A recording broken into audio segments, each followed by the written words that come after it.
num vale cercado por montanhas silenciosas e rios de águas claras, vivia um camponês chamado Arthur.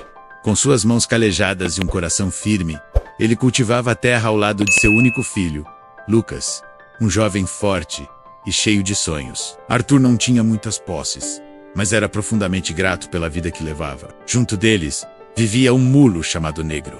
Negro não era um animal comum. Era forte, inteligente e tinha um olhar que parecia entender tudo.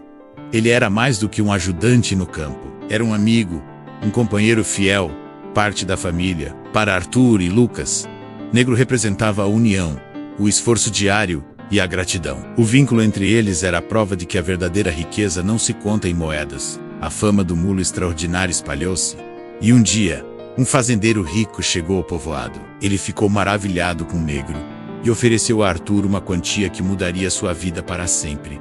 As pessoas prenderam a respiração, esperando a resposta. Mas Arthur, com um sorriso tranquilo, recusou. Ele disse que o mulo não estava à venda, que era parte da família, e que nenhum dinheiro poderia comprar aquele laço. Os vizinhos cochichavam, chamando-o de tolo por desperdiçar uma chance de sair da pobreza. Mas Arthur seguiu em paz, convicto de sua decisão. Poucos dias depois, a tranquilidade foi quebrada. Ao amanhecer, Lucas foi ao estábulo e encontrou o lugar vazio. Negro havia desaparecido. O desespero tomou conta do jovem. Ele correu para contar ao pai, esperando ver raiva e arrependimento. Mas Arthur apenas olhou para o horizonte e disse com calma: "Ainda é cedo para chamar isso de desgraça. Vamos esperar para ver o que o tempo nos reserva." Os dias que se seguiram foram difíceis. Lucas sentia uma tristeza profunda, e os vizinhos voltaram a comentar. Diziam que se Arthur tivesse vendido o mulo, agora teria dinheiro. Em vez disso, não tinha nem o mulo, nem a riqueza. Que azar! Mas Arthur mantinha sua serenidade, repetindo que era cedo para julgar. Ele continuava seu trabalho no campo, com a mesma dedicação de sempre, ensinando ao filho que a paciência era uma virtude tão importante quanto a força. Certa manhã, enquanto o sol começava a iluminar o vale, um som distante chamou a atenção deles. Um tropel de cascos que se aproximava. Lucas subiu numa pequena colina para ver melhor e seu coração quase parou. Liderando um grupo de uma dúzia de cavalos selvagens, galopando livre e imponente, vinha Negro.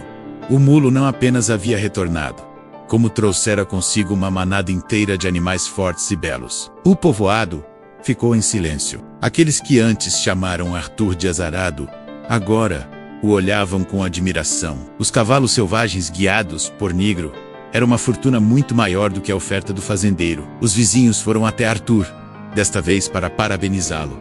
"Que sorte", diziam eles. "Você é um homem abençoado." Mas Arthur, com a mesma calma de sempre, apenas respondeu: "Ainda é cedo para chamar isso de sorte. Vamos aguardar." Ninguém entendeu sua resposta. Para eles, a boa sorte era óbvia.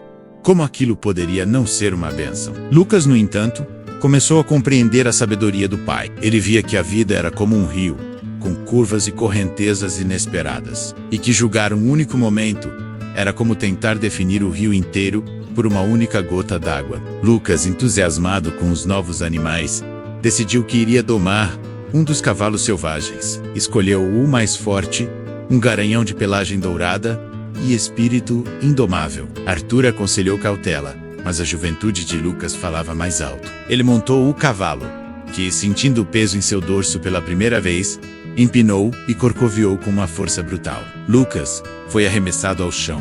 O grito de dor ecoou pelo vale. Quando Arthur chegou, encontrou o filho com a perna quebrada em vários lugares. O médico do vilarejo fez o que pôde, mas o diagnóstico foi claro. A recuperação seria longa e dolorosa, e talvez ele nunca mais andasse como antes. A alegria se transformou em angústia. Os vizinhos voltaram, desta vez com olhares de pena. "Que desgraça!"